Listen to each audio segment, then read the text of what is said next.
right, here we go. Hello. How about a big thank you to Miss Casey Jackson for giving you the pink cup that matches your Valentine's. That matches his? Matches.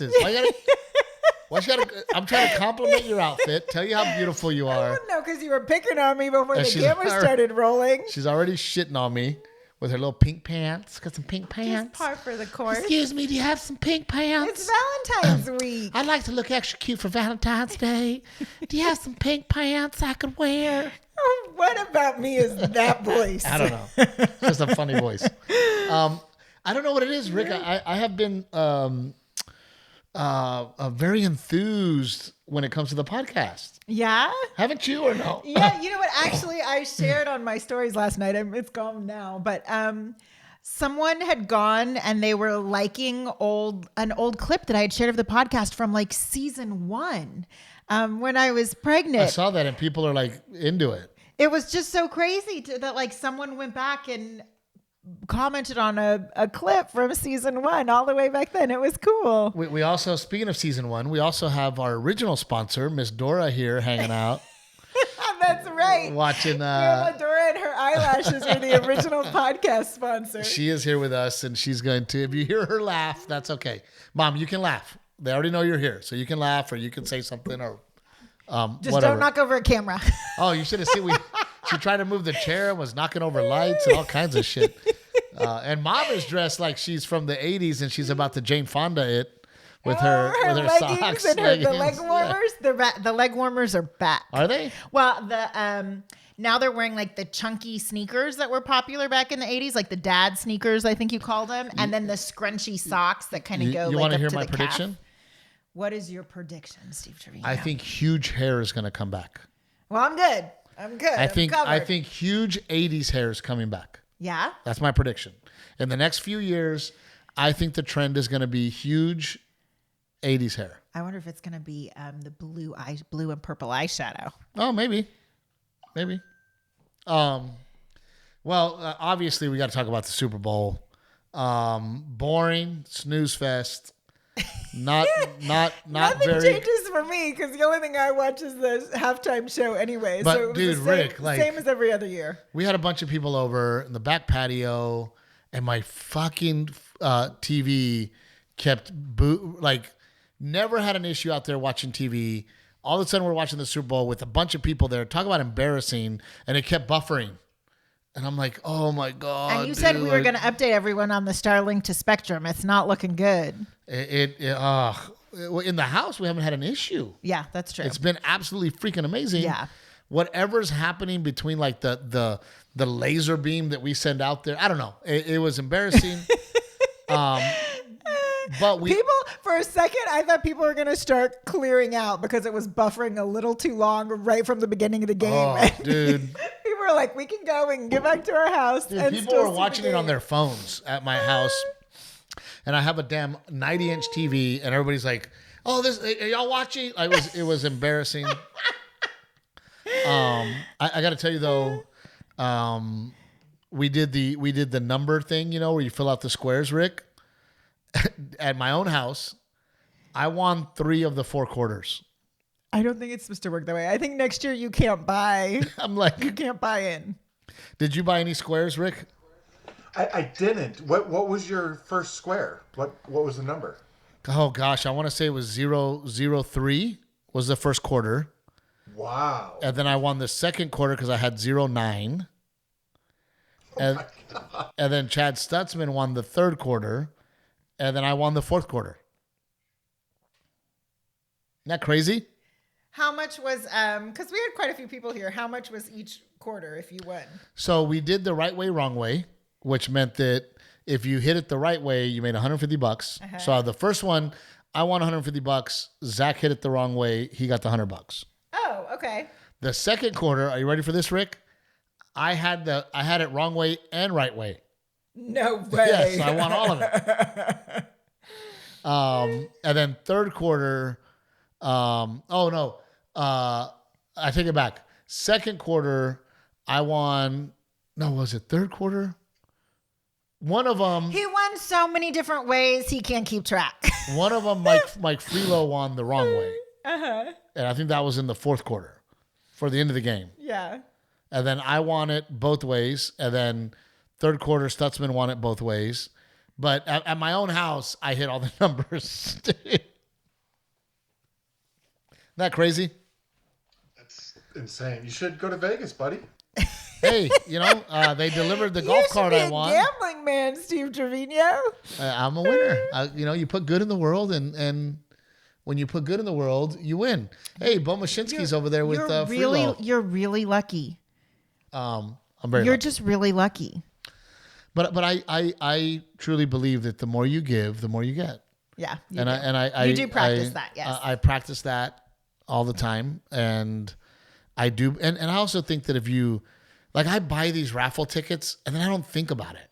Yeah. I think if you obsess, I hope I win the golf cart. I hope I win I think you don't win. I think if you just you put it out in the world and you go, oh, I hope I win. Yeah. And I'm a winner. So it was fun. But I think the big topic on the table is the halftime show. I will give you my opinion on the halftime show. I will first and foremost say that I think it is silly that the halftime show is a thing. What do you mean? Well, that it turned into a political thing, and why Bad Bunny? It's like, who cares? Who cares? Yeah. I'm there for the game. Super Bowl's about a show and entertainment. Mm-hmm. I don't care who plays a halftime show. I don't. But I'm also somebody that I like all genres of music. Yeah. Right? I like everything. I like hip hop. It's like, I care who plays the halftime show. That's the only part of the 2.5 or 3 hour, however, I don't even know how long it is, that I watch. So that's kind of the point that I was going to make, is that who's the halftime show really for?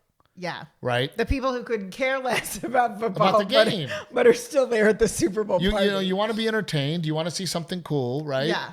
And, look, as would I love to see a George Strait halftime show? Absolutely.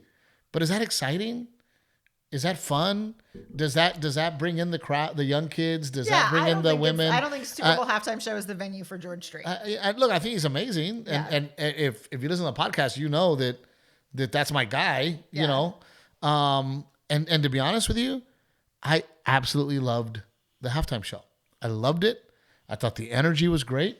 And for all of you people out there that go, well, I don't speak Spanish. Well, let me tell you something.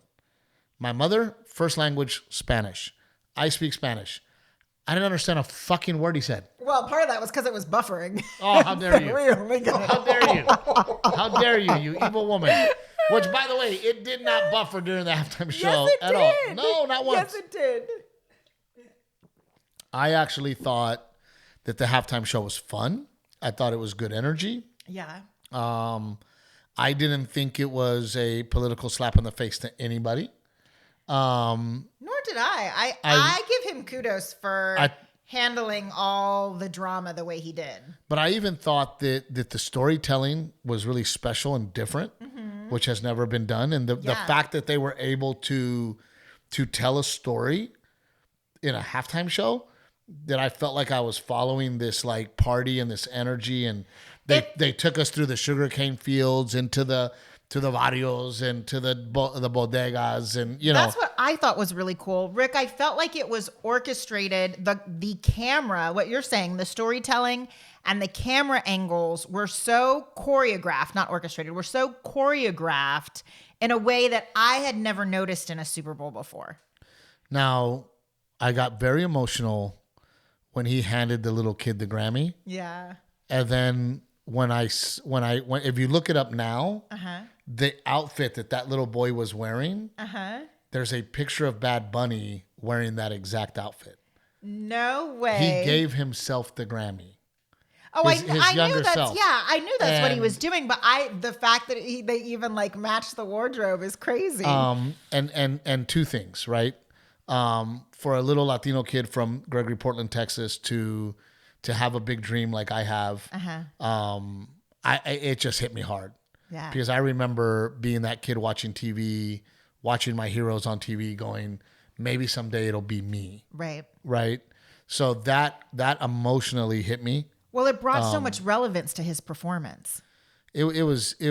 I thought it was great. I also think it's very silly that people get worked up over a halftime show.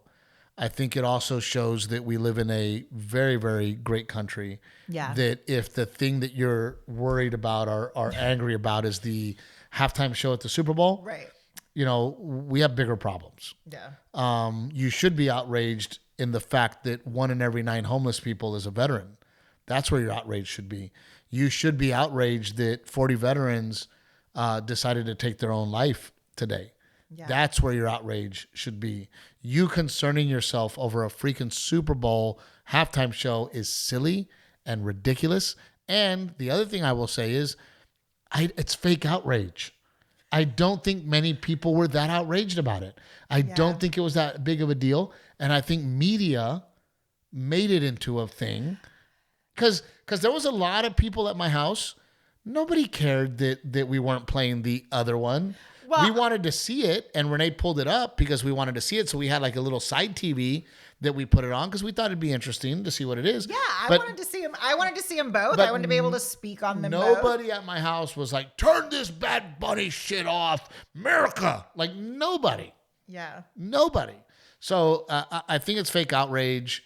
I also think it's silly to concern yourself over a freaking Super Bowl halftime show. The way it was so hyped and the things that people were saying about him, I was expecting to see a much more controversial show make a controversial statement. He didn't wear a dress, which would have been uncomfortable to me, Yeah. which I would have been like, really, dude? Like there's 133 million people watching and Right. you're going to wear a dress? Like, come on, dude.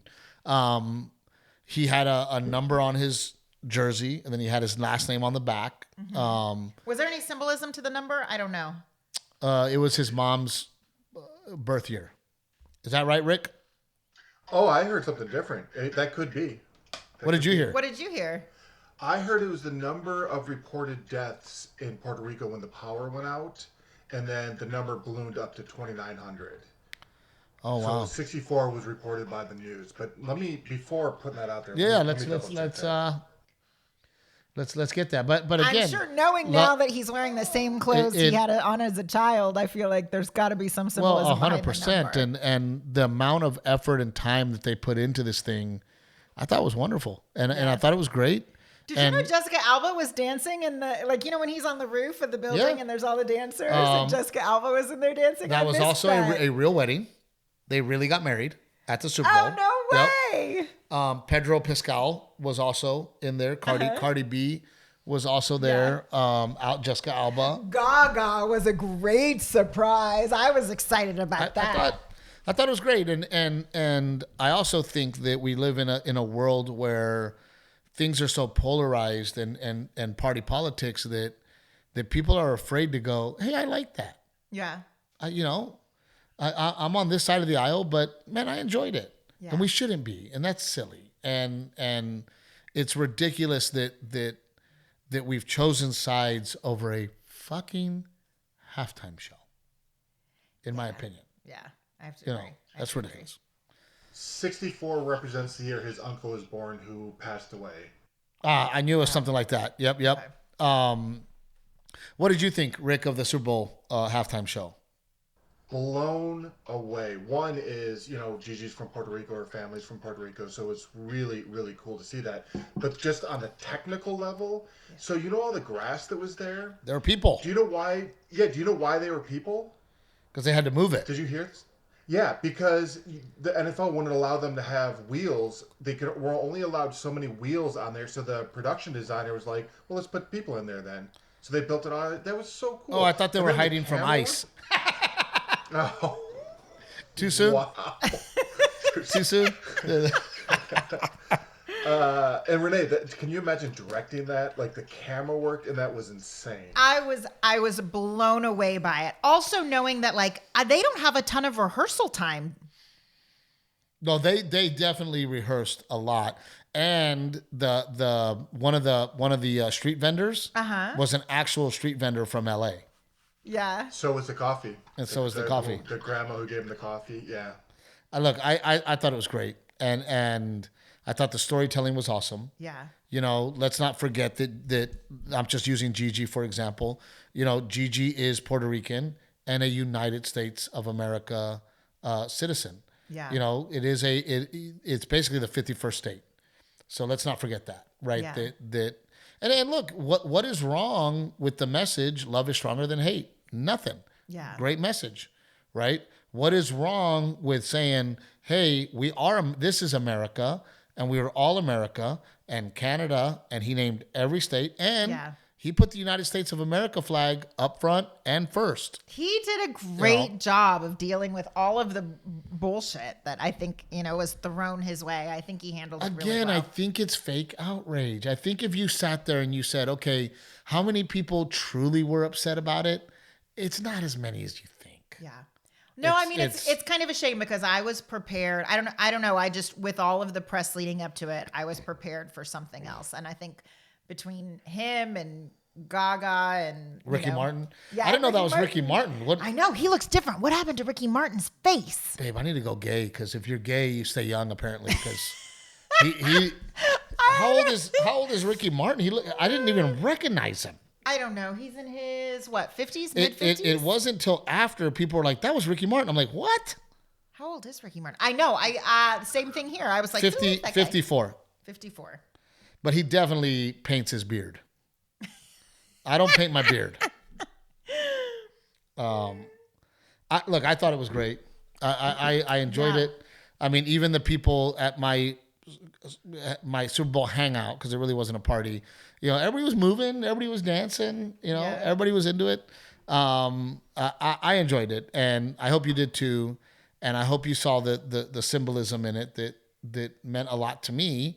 Yeah. When he gave the Grammy to his younger self, I was like, oh my God, that's awesome. I hate that because I want to support both, right? Like I hate that the Turning Point USA thing turned into like a this versus that.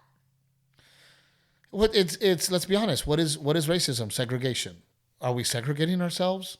Are we saying that? Look, I love Kid Rock. Absolutely love Kid Rock. I think Kid Rock's amazing. I think he's awesome. I think his music's great. I've met Kid Rock several times. He's been a great dude. Right. I've been to several of his concerts. All those people over there that performed are great. And to me, it was like, did we have to do this? Like, well, we're going to do our own thing.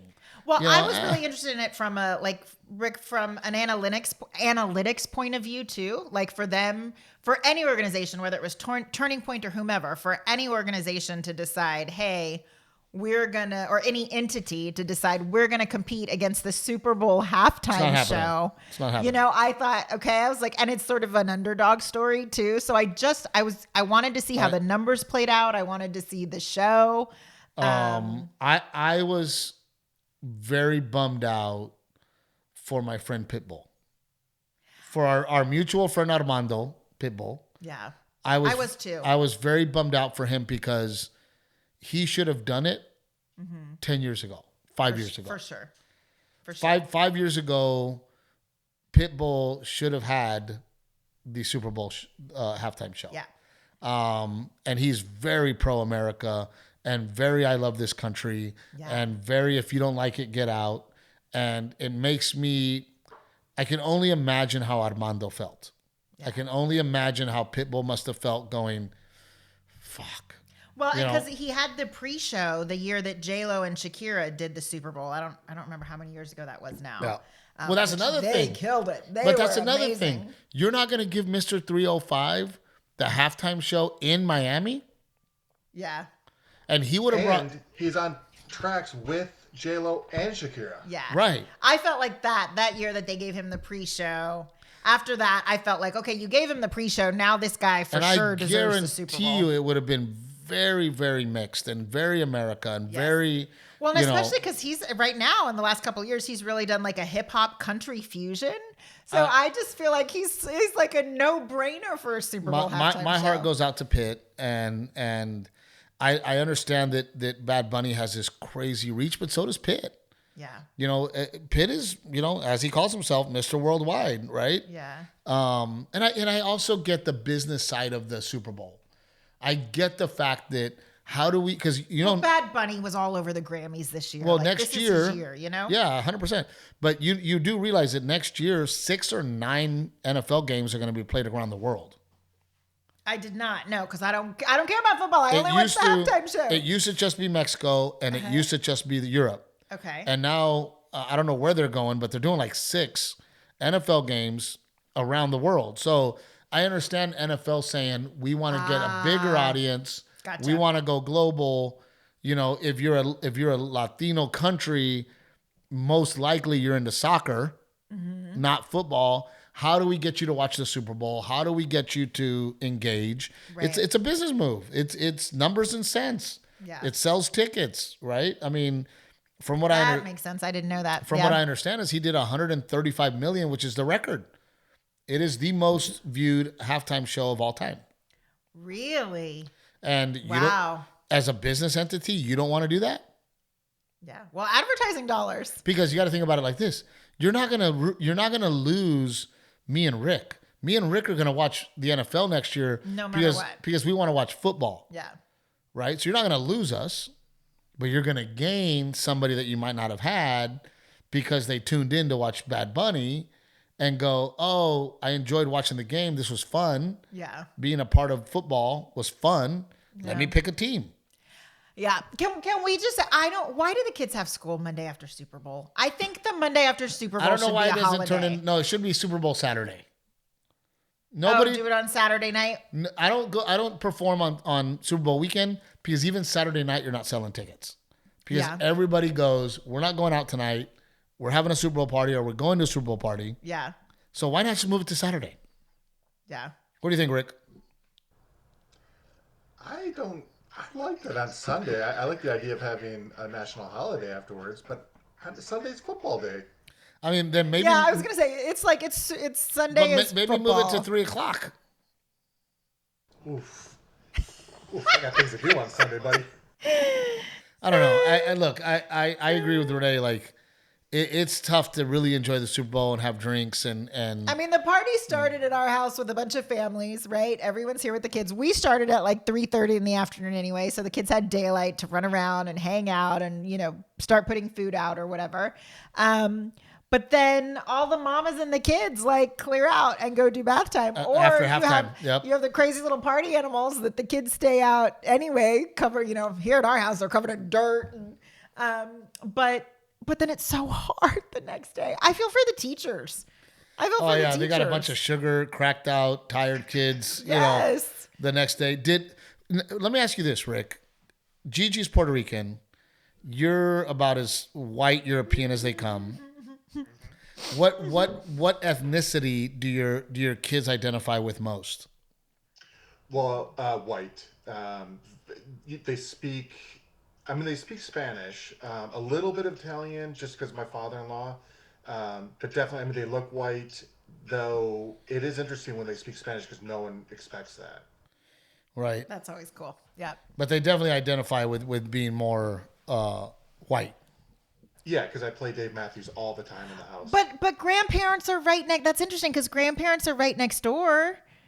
Gigi's parents, so they're getting a lot of that culture too. I'm sure they eat foods that other white kids don't eat. I'm sure. Correct. And understand things that other kids don't understand because of their. But I mean, it's just crazy to think like my kids will not speak Spanish at all. Garrett speaks a little, right? Garrett does an impression of Grandma Dora. Ay, mijo.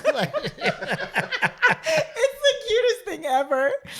Oh. And then Delilah, to hear a 5-year-old say, "Hijo de su." Hijo de su. Oh. But we had a great night and we really enjoyed the company that we had, and we fried up some fish and everybody brought a dish, and I mean there was so much food. Yeah, there's a lot of food. I was impressed on how much food got eaten. Yeah. Well, I was worried because we had fish and we did fried French fries and mini corn dogs for the kids. And I was worried when you had me pull out the fish to thaw it out, I was worried there wasn't going to be enough fish, but everybody brought stuff. There was tons of stuff to eat. Well, Salads Urbanovsky brought some fillets as well. So, but we still would have made it because there was still leftover fish. Yeah. And hush puppies. And it was a good time. And I always enjoy the Super Bowl, and it's always nice to have it at my house so I can just, go to bed. Yeah. I hope kids ran into cactus.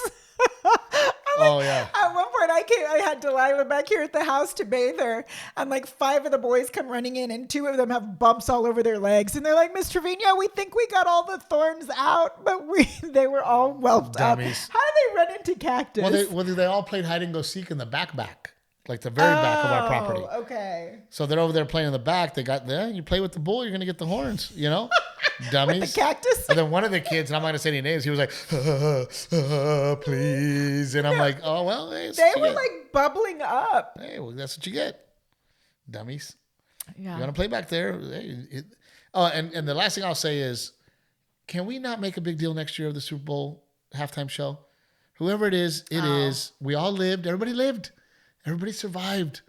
You want to talk about predictions? Like, you think 80s big hair is going to come back? I think now the committee that decides that is probably commission, whatever they're called. I think it's probably trying to figure out all that controversy, and we had the most viewed Super Bowl halftime show. How are we going to top it? I would not be surprised if it's some sort of PR stunt and they play into the controversy. What I want to know, I'm surprised that Taylor Swift hasn't played it. Right? Yeah. I want to know what the viewership was after Bad Bunny. Because let's be honest, that football game was not exciting. Yeah. Right? It wasn't a game that you were on the edge of your seat trying to figure out who was going to win. Right. I want to know, where did the dip come? Or if there even was a dip. Because let's be honest, if it wasn't Bad Bunny, how much of a factor did he play into people sticking around to watch the whole Super Bowl? Right? Because how can he affect people staying till the end? He's done after halftime. I mean, I would say, but even the first half, our house, a lot of the moms cleared out after halftime. Yep. They were like, "Okay, we're done. Bye." Did you watch the whole game, Rick? I unfortunately did. Yeah. Yeah. It was. What's the word? Lackluster, I guess, is the word. Do you guys know who picks the halftime performer? I don't know. Do you? At one point, didn't the NFL bring in Jay-Z as like a consultant? Yeah. Yep, it's Rock Nation as the executive producer on it. And that's Jay-Z? That's Jay-Z's company, yeah. Oh gosh, so basically Epstein Island picked. Okay, but he's the executive producer of the entire halftime show. Yes. Okay. So P. Diddy, basically, the Black Epstein Island. Hey, guy, don't look at me. I don't produce documentaries, okay? Well, I had so much fun, Rick, with you asking questions the other day and starting a fight. No, he didn't start a fight. It didn't work. Rick, you sound defeated, Rick. My diabolical plan didn't work. But let's finish the episode with some Rick questions. Okay. Let's start with, hold on. I'm going to the top. Okay, this one's kind of for you, but Renae, you can answer this as well. And I would actually, Renae, you tell me what you think this answer is, and then Steve, you answer it. Oh. Who's Steve's best comedian friend? Oh. Huh. Your best friend that happens to be a comedian. That's a tough one. I know, and it probably depends phases in life. Like here, we're in Texas, so you don't really hang out with a lot of comedians anymore. When you first moved, when you were first starting in comedy, Ahmed was like your bud, and you would hang out. We just saw him in Ontario. That's why I'm thinking about him. I know you talk a lot about stories of Freddie Soto, and why can't I think that does all the impressions? Pablito? Yes, and Pablo Francisco, early in your career, you really had a lot of love and appreciation and camaraderie with them. Who else? I would say Steve Simone. Oh yeah, Steve Simone. Y'all were roommates, and I even crashed in on that house. Yeah, we were roommates, and Steve Simone is one of the funniest clean comics. He is squeaky clean. He is absolutely hilarious. He's one of those humans that is so nice you question if it's real. Oh no, he's real. And I know that now, but there's people that you're like, are they really that nice? Are they really that sweet? He's one of those dudes that when we talk or when I see him, we pick right up and we squeeze each other. I give him a big old hug, and he's just honest and real. And I mean, the guy, he was one of the only comics that'd be like, "You want to go to church with me on Sunday?"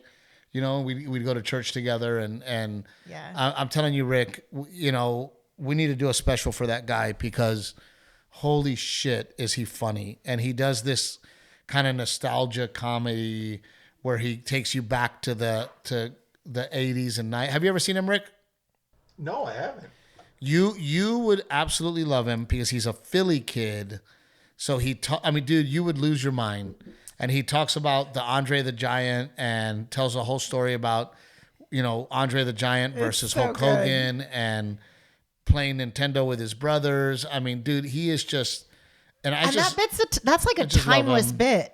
It's funny no matter what. Yeah, Gabe and I, Fluffy, have gotten real close these past few years. Yeah. I've learned so much from him and really gotten closer to him. You and Joe Coy. I don't know why I always have such a hard time saying his name. I try to combine his first and his last name. You and Joe Coy together makes me laugh because y'all share a lot of similar experiences. Oh, we go off. When you get together, there's like inside jokes. Oh, we go off. So funny, the two of you together. Joe's great. And I think I've told the story on the podcast.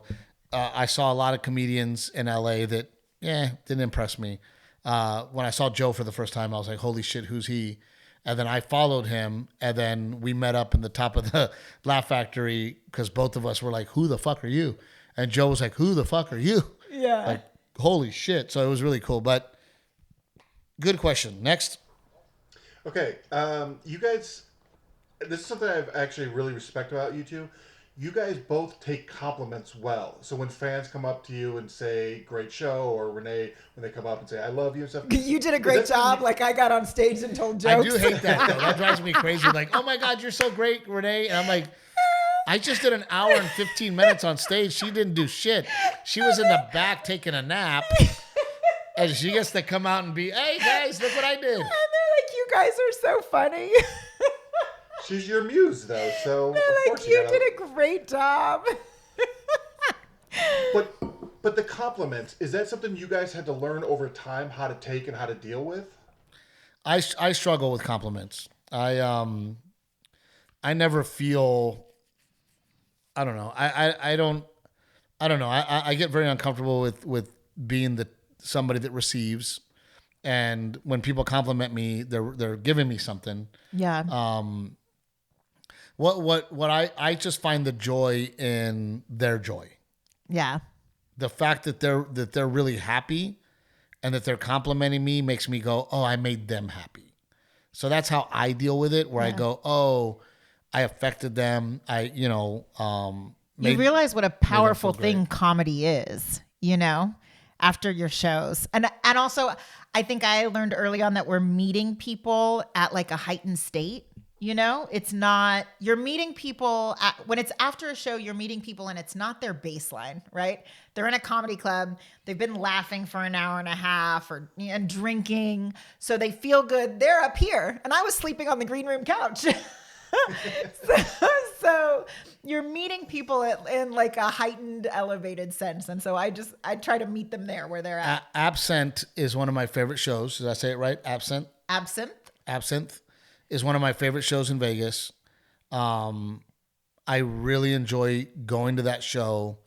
I enjoy the entertainment, and I would be pretty giddy and complimentary if I met them. Like the host or any of them. I would have been like, oh my God, it's so great.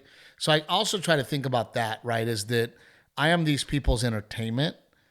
And when I go see Absinthe, for example, or a great concert, and I go, man, I had a great date night out with my wife. I had a drink. We all got together. There was some excitement before the show. We watched the show. I loved the show.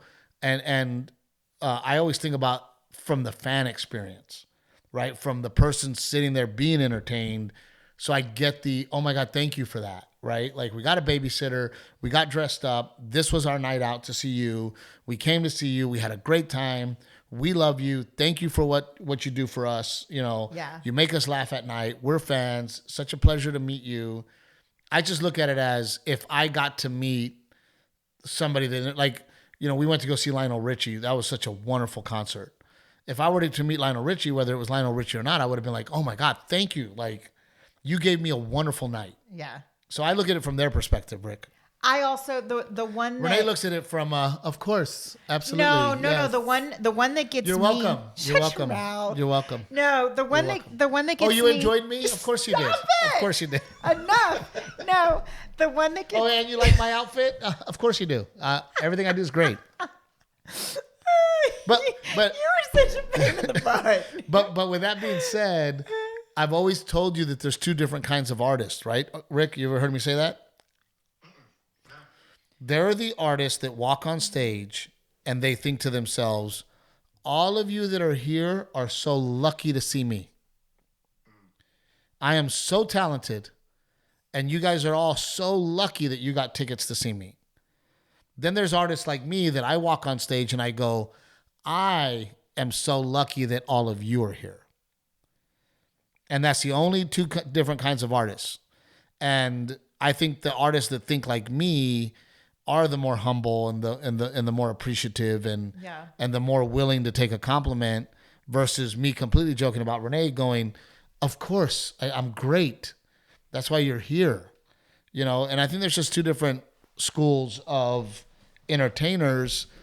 And I think there's the really, entertainers like me that go, oh man, like this was a dream.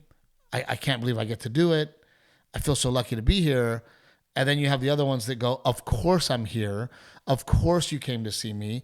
I'm fucking amazing. And you're welcome. Yeah. I mean, the one that is tricky for me that I watch you navigate so impressively, you are great with words and what to say to people in really emotional moments.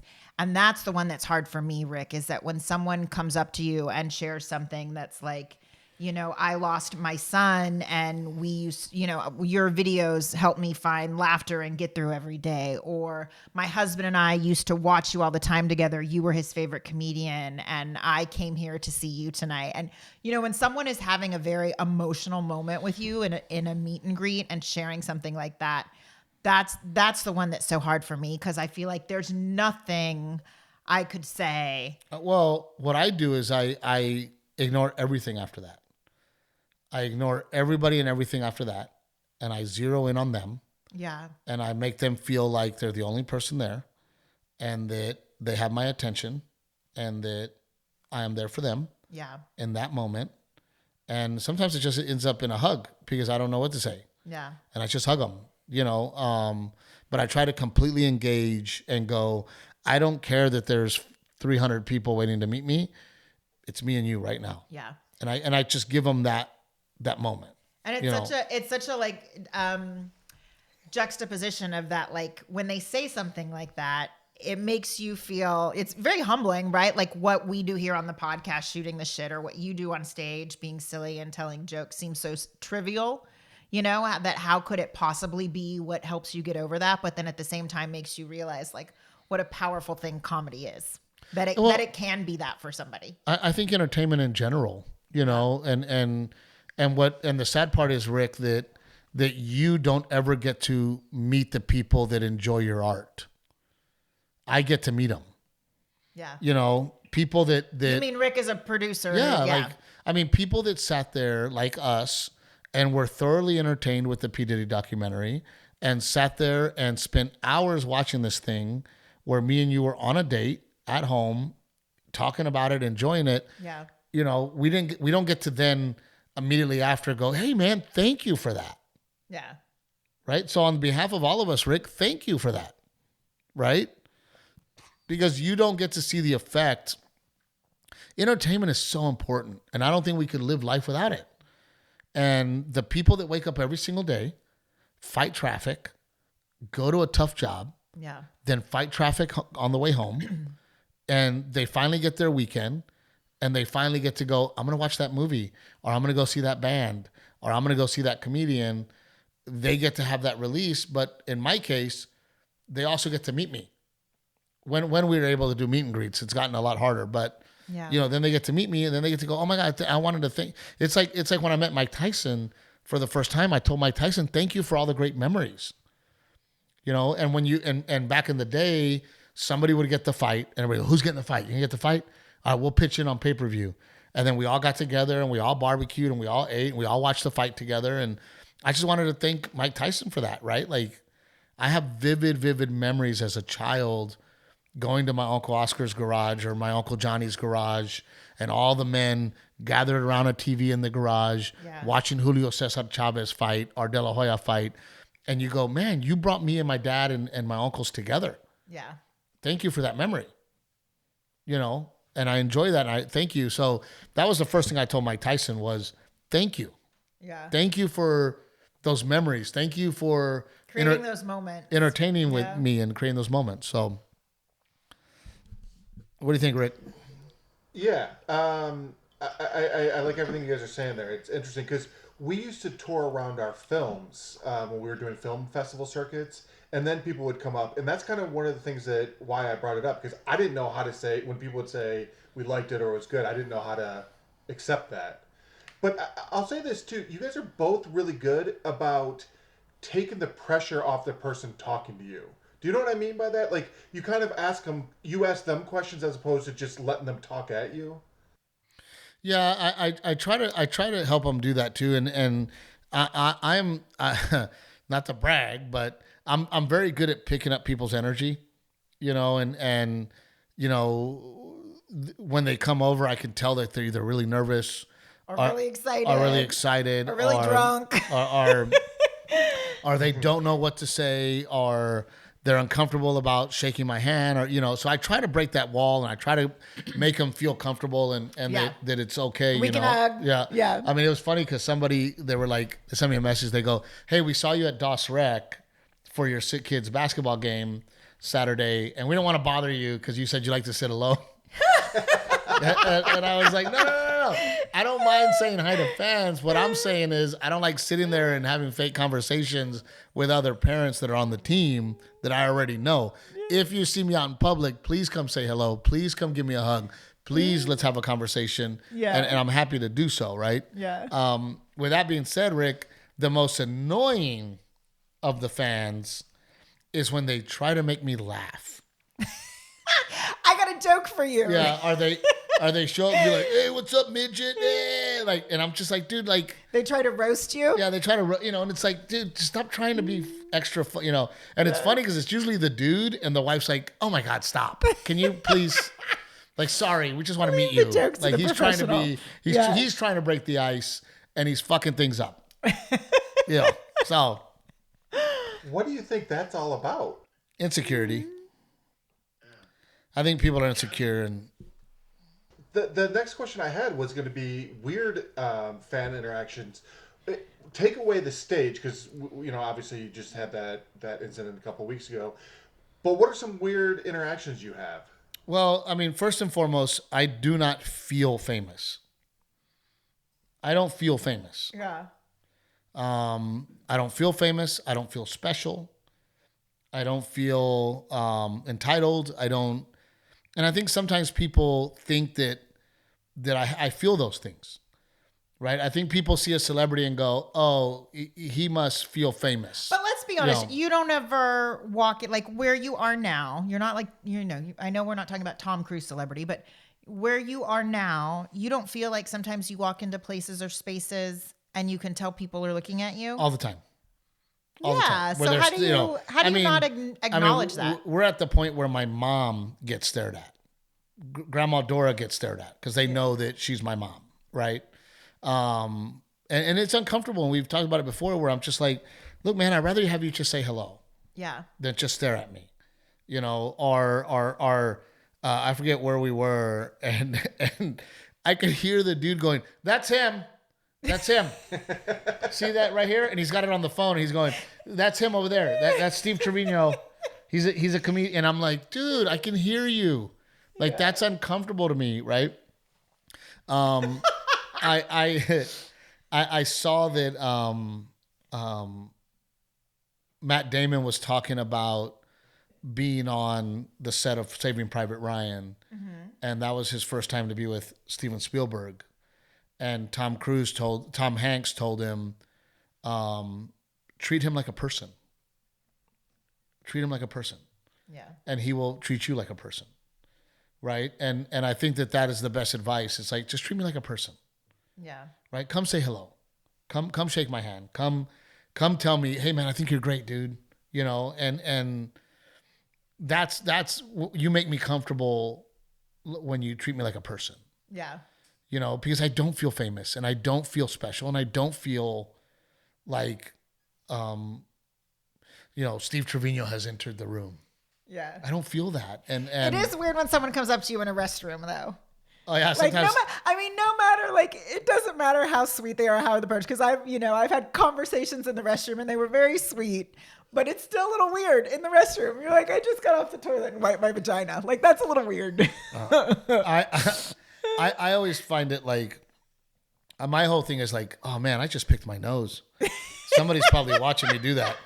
Like, and I'm not the best of dressers, and sometimes I'm out in public and I'm in a freaking dirty. You're not the best of dressers? I'm in a dirty t-shirt and I'm walking around and all the time. I remember at Through a Child's Eyes, one of the guys told me, he finally talked to me and he goes, dude, I told my wife, I think Steve Trevino goes to our daycare. And she goes, no, Steve Trevino would not dress like a bum, like a homeless person. He goes, but I told her, oh, that was him. But I also, and Eddie Murphy, I forget who he was talking about, where a celebrity invited him to lunch, and Eddie told him, "Oh man, I don't know if I can. My security's not here. My bodyguard's not here. And he goes, "What are you talking about? Like, just meet me out." And that was the first time that Eddie had gone out on his own, and he goes, "Oh, like it's not that bad. Like I didn't need the security. Yeah. And I can just be a person. And once people get over the fact that I'm there, we're good." That's interesting. And I don't know if it was Steve Martin or somebody told him, like, what are you talking about? Like, just go out. Yeah. And before that, he would go out and he'd have to make sure that he had his security around. And he's like, after that, he's like, I was like, oh, I can just go out. Yeah. But it is, I have been starstruck twice. Yeah. Yeah. I think I know who one of them is, but I don't know that I know Loretta Lynn. Yeah. Loretta Lynn. That's why I posted that thing. And Mitzi Shore. Oh, yeah. Mitzi gave me a feeling that I never felt before. Mitzi gave me a very uncomfortable, like, holy shit, that's Mitzi Shore. Yeah. And I don't know, it's a real feeling that comes over you, and have you ever been starstruck? Don't say me. I'm sure I have, but now that you asked me in the spot, I can't remember. But yes, I for sure have. Who got you, Rick? I for sure have. Dave Matthews. Yeah. Yeah. Oh, I was such a child. But everything you say not to do, that was me. Yeah, but it's a real feeling, right? It's a real thing, and Loretta Lynn for me was somebody that I watched over and over and over. I mean, I watched Coal Miner's Daughter over and over and over again, and I would think to myself, if she can make it from Little Podunk, Kentucky, I can make it too. And then I walk in to meet her, and it was like, oh my God, there's Loretta Lynn. And it just, and I remember her security guard came up to me, and he put his arm around me, and he goes, Steve, it's okay. He goes, it happened to Garth Brooks. He goes, it happens to everybody. He goes, she does that to people. That's crazy. And then the other time I was not starstruck, but I never felt power like I felt power. And George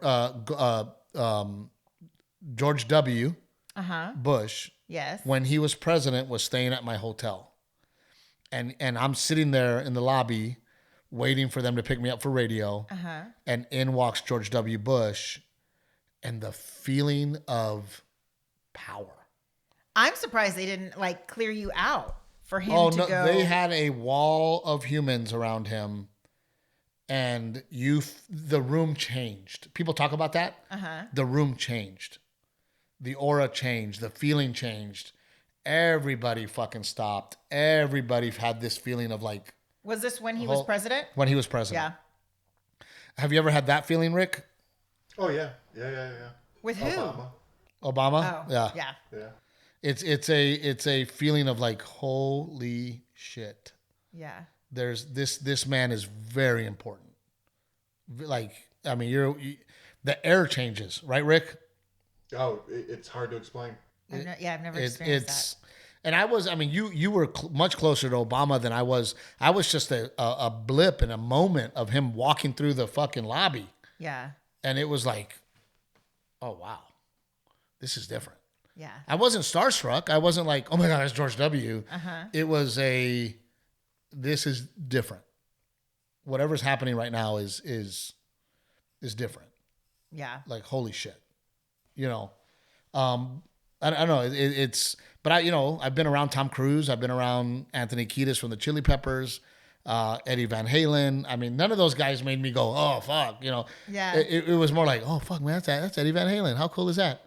Oh, shit, that's Anthony Kiedis. You know what I mean? Yeah. Oh, fuck, is that Dr. Dre? That's cool. What's up, Dr. Dre? But it was never like, oh, Yeah. It's weird. You can't remember anybody? No, I have not had as many brushes with famous people as you have. I remember filming your special. Like, I just remember silly moments for some reason. I remember when you were filming Grandpa Joe's Son and Snoop Dogg being there and him having that like throne chair because they also filmed a Snoop Dogg Presents comedy special. And I just remember thinking that whole vibe like really just made me laugh and giggle. But no, I don't know. Yeah. I mean, people to me are people, and then there's like Loretta Lynn, and then there's like Mitzi Shore. Yeah. To meet Mitzi Shore and for her to talk to me, and Tommy doesn't want, everybody's really worried about me passing you, and I'm just sitting there like, she goes, but you did really good, and I'm gonna pass you, okay? And I'm like, yes, ma'am. And then they literally like pushed me off. Like, stop talking to her. Like you're done. And I'm like, okay, thank you, Mitzi. Like, oh my God, Mitzi passed me. You did good. I would have loved to have met her. I'm sad that I never met her. She was this little tiny little lady. And then she would come to the store and again, everybody, Mitzi's coming. Mitzi, guys, Mitzi's coming, And Tommy would walk her in and she'd come in and, oh, hey, guys, and you'd be like, oh, don't, it was just a thing. Well, she was such a powerful person in comedy. I would love to have met her. Yeah. But it was the Comedy Store, the amount of celebrities that went in and out of that place, or the Improv in Hollywood, or I remember you coming home and you'd be like, oh my God, guess who was at the Comedy Store tonight? It's when insane. You come home late night. Yeah. Chocolate sundaes at the Laugh Factory were insane. The girl from Fresh Prince of Bel-Air, or Nelly, or just everybody, You're like, oh, there's so-and-so, and there's so-and-so, and there's, and back in the day, and I can't believe nobody's, ever done a documentary on it. Dublin's, remember? I'll tell you about Dublin's. Oh, I think that was before your time. Yeah. Dublin's was insane. I mean, Justin Timberlake and Carmen Electra would be in the audience, and Britney Spears, and every B actor you could imagine would be. I mean, it was insane the amount of celebrities that were hanging out, and then they'd come backstage and say hi to you because you had a good set or whatever. And I mean, it was crazy, but none of them made me go, holy shit. Yeah. I mean, dude, fucking, I come home to my apartment and there's a girl sitting there waiting for Brandon. I hang out with her. We're playing video games. Pretty girl. To me, average looking, but pretty. And she's like, oh, I'm here to see Brandon. I'm like, okay. Brandon and her leave. Brandon comes back and goes, you know who the fuck that was? And I was like, no. He goes, that was Nora Jones. I go, who the fuck's Nora Jones? I don't know who fucking Nora Jones is. Yeah. Okay. I still don't know who Nora Jones is. Yes, you do. I don't know. I'm sure I do, but I'm like, do. Okay. Who's your favorite celebrity to ever meet besides Dave Matthews? I have a good Tyrese Gibson story. Oh, interesting. Do you know who he is? Which one's he? He's really I know the name. He's really good looking. I might get a little starstruck if I saw him. Oh, fuck that dude then. Well, Matthew McConaughey was on our plane, remember? I don't remember that. When was Matthew McConaughey on our plane? And we had Jax with us, the blue healer. And he's like, hey, man, I got a blue healer. You don't remember that? I don't remember that. that. Yeah. No. I don't remember that. So tell us the Tyrese I have story. a terrible memory. It's pretty short. I worked on the movie Too Fast, Too Furious as a PA, and he had an album come out, and he's like, "Come in and listen to this." And I was like, "I got a job to do," so I went into his trailer and just listened to this. Cut to, I don't know, 20 years later or whatever, I got to direct him in this music video, and I told him about it. I was like, "Dude, it's really cool that you did that." Honestly, he couldn't care less. He was like, "Okay," but it was, it's one of those things that was kind of cool. 20 years later, I had that memory. Well, but I also think there's some what's the word I'm looking for? There's some naiveness, right? Like, I mean, when Rick and I were working with Pitt, we never thought, oh my God, that's Pitbull. And we were just like, hey, what are we doing? And what's next? And, Yeah. But also, he wasn't Mr. Worldwide. He was still Mr. 305 at that point. Yeah, he wasn't, but it's crazy now. Like, when you go see him and he's still nice. Yeah. But he's like, gotta go. Got the jet waiting for me. And you're like, all right, man, later. Yeah. Like, But he was also one of those people that, like, even before he was famous, he's so charming. Very charming. I met him early on too, and the man just is so charming. He like oozes charm, like no one I've ever experienced before. I don't think. I love knowing Brad Garrett. I love knowing him. I love, he is such a kind man and so sweet, and I learned so much from him. Yeah. Those weeks I got to work with him in Vegas, the way he treats people, the he knows he's making their day and makes it. Mm-hmm. And I learned that from him. I learned watching him, and he's a mega star. I mean, and it doesn't help that he's 6'11". So it's not like he can walk through a fucking casino and hide. I mean, yeah. He walks through a casino and everybody's like, "Oh my God, Brad!" I mean, when he's out, everybody you can't miss the guy. And he is so generous and so kind, and to me, it's like when I tell people, bring them to the green room. Like I tell Kyle, Timmy, bring them to the green room. We don't realize that 98% of people never go in the green room, never get to be backstage. So when I go, hey, I'll do a meet and greet with you, bring them backstage, they walk in my green and they're just like, oh man, and it makes their day. And Brad taught me that, and Brad is just the classiest and the sweetest. And yes. Oh, I'll meet your mom and I'll meet your dad and bring them in here and come, and he jokes with them and I'll he kiss the baby. Oh, yeah. He does it all. And when I saw him acting that way, I go, that's how I want to be. I want to be that guy. And if you come to Vegas and you come in my green room, I will serve you a drink. I will make sure you're comfortable. I will sit behind the bar and I will pour you that drink that you're asking for. And so many times people are like, oh, Steve, man, you shouldn't be doing that. I'll do it. And I'm like, no, I enjoy it.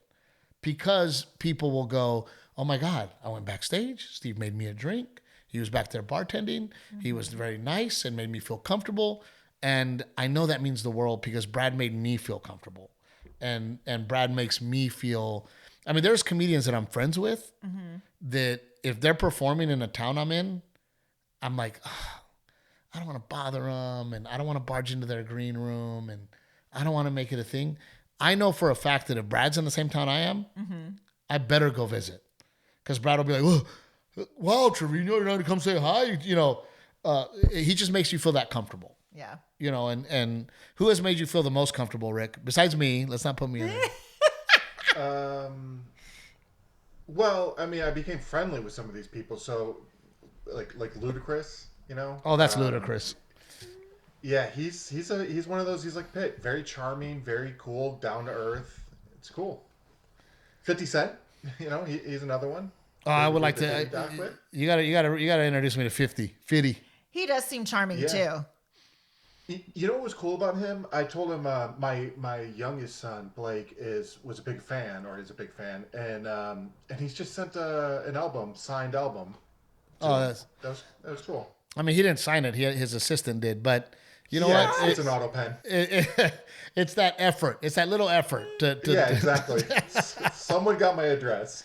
I don't want to put anybody on blast, but there is a celebrity that lives here in New Braunfels, and one of his musicians' kids was having bully issues, and that said celebrity literally went to lunch at the school with him to help and up to the cool factor. and help them up the cool factor. And I thought that was really a sweet thing for that celebrity to do. For sure. Yeah.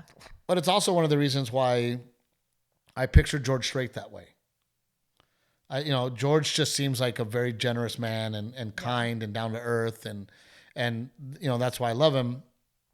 I will say that I have judged celebrities in the past. Like David Spade, I thought he was going to be a piece of shit. I'm like, I don't want to meet David Spade. Why? I think he's a pompous prick. I'm not going to like him. And he's the nicest dude in the world. Why do you think that? Just like from his on-camera persona? Yeah, his humor. Would you think he was a dick, Rick? I would have, yeah. And he's the sweetest guy in the world. Super sweet dude. Yeah. Where did you meet him? And I always get mad at myself at the Comedy Store. Yeah. Doing comedy at the Improv. He's been around. Yeah. But I always get mad at myself for doing that. I'm always like, God, you're a dick. Like, why did you do that? For having a preconceived notion. Yeah, I'm like, why? That's not based on That's not fair experience at all. that was not fair to him. Why did I do that? Yeah. I shouldn't have done that to him. Grandma Dora is one of our sponsors. She is here today, hanging out with us. We also want to give a big shout out to Old Salt Coffee. Absolutely delicious. We drink it every single morning. Please give it a shot. Pick Cherries. Download that app. DST New Braunfels, the best training facility around. The Green Room, if you want to record a song, we got some special things going on at the Green Room. First class recording studio over there with our friend Eddie Pettis, who is a Grammy award-winning producer. So go visit him. Rick, last thoughts? Anything else? No, it's a fun episode. It was funny. I got a little insecure there because I felt like it was very name-droppy. So I'm a little insecure about it, but it is what it is. I think it's good. I get the same way, and I think it's good. It's one thing to name drop. It's another when you actually have stories to talk about. Yeah. All right, guys. We'll see you next time. Thank you for the love and support. I'm so proud to say that it is Friday. Gosh, we've sold out 7 shows at the Addison Improv where I started comedy. We should have talked about that. Like, Rick, going back to the comedy club that I worked the door, waited tables, bartended, washed dishes, cooked, answered phones, to go back and sell out this many shows. I'm going to be honest with you, man. I might cry. There's always next week. We'll talk about it on next week's episode.